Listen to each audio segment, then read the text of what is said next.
¿Y si todo lo que te están diciendo no es la verdad? Una guerra que parece lejana, pero que ya está cambiando el equilibrio del mundo. Y lo peor, el impacto real podría golpearte mucho antes de lo que imaginas. Suscríbete ahora, porque esto es solo el principio, y lo que viene podría sorprenderte. ¿Cuándo fue la última vez que escuchamos la verdad sin filtros desde la administración de Donald Trump? Piénsalo por un segundo. Informes de empleo, discursos sobre el estado del ejército, declaraciones sobre preparación militar. Todo suena estructurado, todo suena convincente, pero cada vez más gente está llegando a una conclusión incómoda. Escuchan, pero ya no creen. Y eso cambia todo. Ese es el primer punto. El segundo es aún más profundo y mucho más difícil de ignorar. Dentro de esa administración, nadie llega a una posición de poder sin alinearse completamente con una agenda específica. Y esa agenda está centrada en Israel. No es teoría, es estructura, es requisito. Entonces, hagamos una pregunta directa. ¿De verdad alguien cree que dentro de ese sistema va a surgir oposición real contra políticas pro-Israel?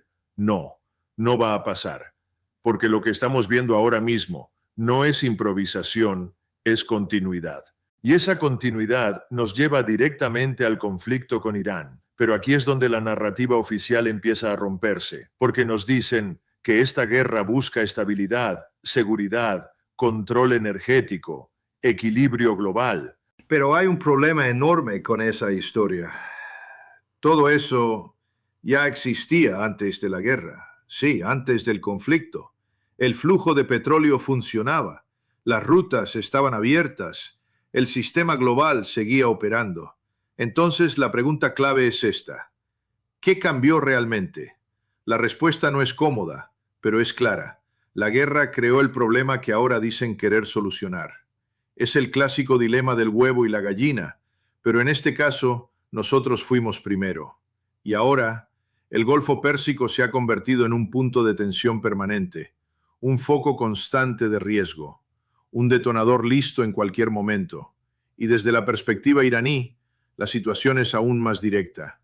Ellos no ven diplomacia, no ven negociación real, ven desprecio, ven acuerdos tratados como herramientas temporales, no como compromisos. Incluso cuando hubo intentos de comunicación indirecta, la respuesta fue corta y definitiva: no.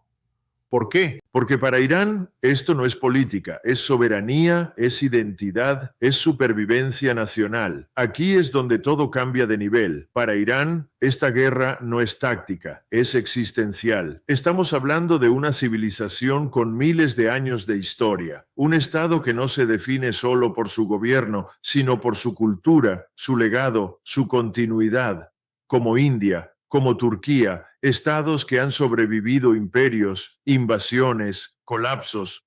Y hay algo que debes entender con claridad. Ese tipo de estados no se rinden, no negocian su existencia, no desaparecen bajo presión. Pero ahora compara eso con la narrativa desde Washington. Trump lo dijo claramente, es solo un viaje, un viaje. Detente ahí un segundo. Estamos hablando de destruir la estructura de un país completo, de afectar a más de 90 millones de personas, y se describe como un viaje. ¿Y por qué se percibe así? Porque para Estados Unidos no es existencial, pero para otro actor sí lo es: Israel.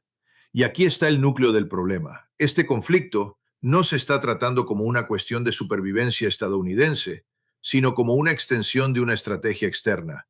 Y eso introduce un error fundamental. Porque hay algo que la historia ha demostrado una y otra vez: no puedes resolver problemas estratégicos complejos solo con poder militar. Israel ya enfrentaba rechazo en gran parte del mundo islámico. Eso no es nuevo. Pero ahora ese rechazo ha evolucionado, se ha intensificado, se ha radicalizado. Ahora se percibe como algo más que un Estado, se percibe como una amenaza estructural, una fuerza expansiva. Solo observa el concepto de Gran Israel. Incluye territorios de Arabia Saudita, partes de Irak, Siria, Jordania, el Sinaí, Líbano. Esto no es simbólico, es geopolítico, es territorial y plantea una pregunta inevitable. ¿Qué pasa con las poblaciones que viven ahí? La respuesta es incómoda, pero clara. Desplazamiento, control o eliminación estructural. La historia ya vio modelos similares y nunca terminaron bien, nunca. Mientras tanto, el lenguaje desde Washington se vuelve más agresivo, más directo, más peligroso. Se habla de llevar a Irán a la edad de piedra. Eso no es retórica ligera. Eso implica destrucción total de infraestructura, energía, transporte, ciudades. Y cuando cruzas ese nivel, la respuesta también cambia. Irán ya lo ha dejado claro, sin límites, sin contención, sin negociación bajo amenaza. Y más importante aún, han advertido algo clave. El conflicto puede salir de la región. Eso significa una cosa: escalada global. Ahora entra el factor económico, el que muchas veces se subestima. El petróleo. Desde los años 90 ya existía una idea dentro de ciertos círculos en Estados Unidos: controlar los recursos energéticos del Medio Oriente. La lógica era simple. Controlas el petróleo, controlas el sistema global, presionas economías, influyes en decisiones, dominas rutas comerciales. Y en teoría, también puedes presionar a China. Pero esa teoría tiene fallas profundas, porque el mundo actual no funciona como en los años 90. Hoy hay múltiples actores, multipolaridad, interdependencia, y cualquier intento de control total genera resistencia inmediata. Además, este enfoque no solo busca control económico, busca rediseñar el equilibrio regional, colocar a Israel como actor dominante. Pero aquí está el problema crítico. Ese plan no es sostenible, no en este entorno, no con estos actores, y el costo es gigantesco, porque la escalada no se queda en Medio Oriente, puede expandirse, puede mutar. Grupos en América Latina, redes criminales, organizaciones armadas, pueden convertirse en actores indirectos. Infraestructura energética, refinerías, plantas nucleares, todo entra en riesgo. Y dentro de Estados Unidos hay otra debilidad: infraestructura vulnerable, red eléctrica, sistemas críticos sin modernización completa. Eso multiplica el peligro. Ahora observa quién está influyendo en las decisiones: asesores, políticos, intereses alineados. El mensaje dominante es uno: escalar, más presión, más fuerza, pero ese camino tiene consecuencias claras.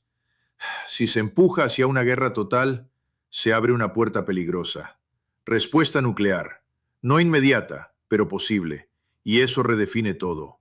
China y Rusia ya han dado señales. No buscan guerra, pero tampoco aceptarán cambios forzados del equilibrio global. Y si perciben uso de armas extremas, las reglas desaparecen. Mientras tanto, el impacto económico ya está en marcha. Mercados asiáticos perdiendo valor, capital evaporándose, confianza debilitándose. El sur global, sin reservas suficientes, en riesgo de colapso. Japón, Corea, Europa, todos expuestos. Y aquí entra el efecto dominó. Rutas marítimas críticas, Estrecho de Hormuz, Bab el-Mandeb, dos puntos clave del comercio mundial. Si se bloquean, el sistema global entra en crisis. Menos petróleo, menos transporte, menos producción, más precios, más inflación, más escasez. Y finalmente, recesión global. Europa ya está en una posición frágil, sin gas ruso suficiente, sin alternativas rápidas, con industria debilitándose. Ahora añade interrupción del petróleo. Y el resultado es inevitable. Esto no es solo una guerra, es una transformación sistémica, y sus efectos pueden durar décadas, con consecuencias reales, directas, humanas. Inflación, desempleo, escasez de alimentos, porque sin energía no hay producción, y sin fertilizantes no hay agricultura sostenible, y eso nos lleva a otro punto crítico. No hay sustituto inmediato, ni Rusia ni China pueden compensar completamente esa pérdida, pero aún así, dentro de los centros de poder, No hay señales de freno, solo más presión, más narrativa de victoria, pero aquí hay una verdad incómoda, que la historia ha demostrado repetidamente: bombardear más no garantiza ganar. Nunca lo ha hecho. Las poblaciones no siempre colapsan, a veces resisten más, se adaptan, se fortalecen, y eso es exactamente lo que está ocurriendo. Irán cree que está ganando estratégicamente, y desde su perspectiva puede tener razón. Entonces, la pregunta ya no es si habrá más ataques. Eso es inevitable. La verdadera pregunta es otra. ¿Hasta dónde llegará esto?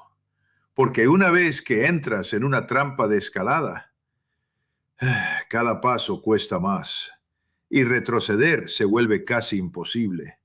Y si el liderazgo cree que incluso los civiles quieren ser bombardeados, entonces el problema ya no es solo estratégico, es psicológico.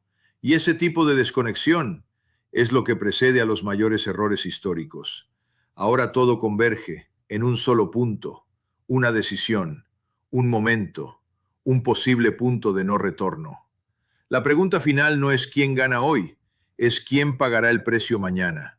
Y la respuesta puede ser mucho más grande, mucho más costosa y mucho más global de lo que cualquiera está dispuesto a admitir. Esto no es solo una guerra más, es un punto de inflexión que puede redefinir el equilibrio global durante décadas. Y una vez que ese proceso comienza, ya no hay marcha atrás. ¿Hasta qué punto una nación puede escalar un conflicto antes de perder el control total de las consecuencias? ¿Quién realmente se beneficia y quién termina pagando el precio cuando el sistema global empieza a romperse? ¿Estamos viendo una estrategia calculada o entrando en una crisis que nadie podrá detener? Quiero leer tu análisis. Deja tu opinión en los comentarios. Comparte este video con alguien que necesite entender lo que está pasando. Y suscríbete para no perderte lo que viene, porque esto apenas está comenzando.